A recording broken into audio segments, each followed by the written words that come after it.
కూటమి పాలనలో అమరావతి, పోలవరం పరుగులు పెడుతున్నాయని కొత్తపేట ఎమ్మెల్యే బండారు సత్యానందరావు అన్నారు. 14 నెలల క్రితం ఈ రాష్ట్రంలో ఏ పౌరుడినైనా మీ రాజధాని ఏది అని అడిగితే చెప్పలేని దుస్థితి ఉండేదని, కూటమి అధికారంలోకి వచ్చాక ఆంధ్రప్రదేశ్ రాజధానిగా అమరావతి దేశంలోనే తలమానికంగా అభివృద్ధి చెందుతోందని కొత్తపేట ఎమ్మెల్యే బండారు సత్యానందరావు వ్యాఖ్యానించారు. ఆదివారం అంబేద్కర్ కోనసీమ జిల్లా ఆలమూరు మండలం సందిపూడిలో జరిగిన సుపరిపాలనలో తొలి అడుగు కార్యక్రమంలో ఆయన పాల్గొన్నారు. ముందుగా మహాత్మా గాంధీ, వంగవీటి మోహన్ రంగ విగ్రహాలకు ఆయన నివాళులు అర్పించారు.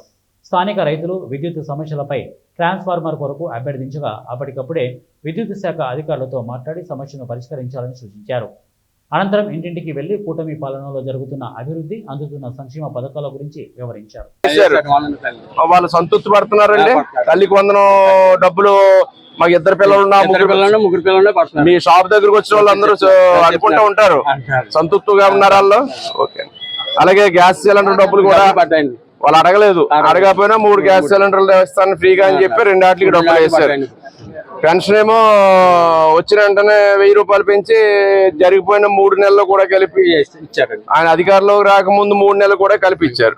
అది 4000 రూపాయలు 1వ తారీఖు ఖచ్చితంగా అందుతుంది. అది సంతృప్తిగా ఉన్నారా? మరి ఈ నెలలో రైతులు కూడా డబ్బులు పడతాయి. ఆడవాళ్ళకి చెప్పండి, షాప్ దగ్గరకు వచ్చినాడు రేపు ఆగస్టు 15 నుంచి బస్సు ఎక్కి జిల్లా అంతా ఎక్కడికి వాళ్ళ దగ్గర తిరిగేయచ్చు. ఎలా ఉంది వ్యాపారం? ఎలా ఉంది వ్యాపారం? బాగుంది కదా. రాజధాని కడుతున్నారు తెలిసిందా అందరికి? పోలవరం ప్రాజెక్ట్ కడుతున్నారు తెలిసిందండి. అనేక కంపెనీలు వస్తున్నాయి కుర్రోళ్ళకి ఉద్యోగాలు ఇవ్వడానికి తెలిసిందండి. బోల్డ్ కంపెనీలు వస్తున్నాయి. రేపు రాబోయే కాలంలో చదువుకున్న పిల్లలందరికీ ఉద్యోగాలు వస్తాయి కదా. కంపెనీలు వస్తే ఏమవుతుంది?